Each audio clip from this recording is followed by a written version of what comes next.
Call Amy Adams. Thank you, Mr Speaker. Mr Speaker, it's my pleasure to also contribute to this first reading debate on the Insurance Prudential Supervision Bill.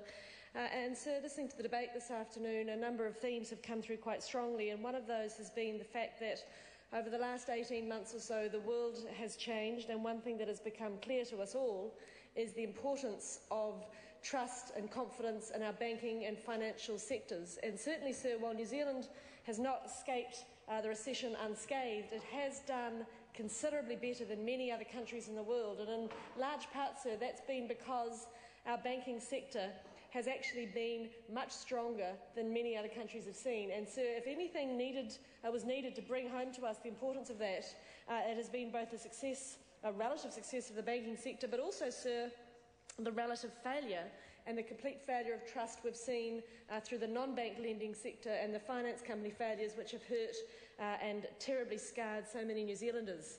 So those wider issues really do set a context for what we're dealing with here with prudential supervision of the insurance sector, because that sector too plays its role in the financial security of all New Zealanders.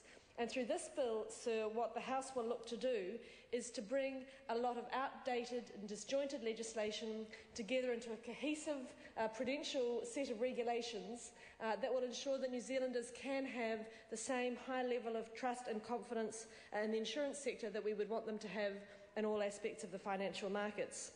So, sir, this bill will set up a system whereby the Reserve Bank is both the regulator and the supervisor of all insurers in New Zealand, and so it will cover all types of insurance, life, non-life and medical.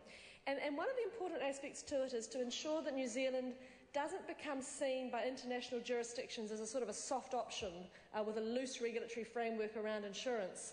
And this bill is being very careful to benchmark our rules with comparable international equivalents to make sure that that's not the case. So the bill talks about a number of requirements on the insurers, such as financial strength ratings, satisfactory fit and proper risk management programs, risk-based capital and solvency requirements, all of which are quite familiar themes to those of us who have been looking at prudential supervision in other areas.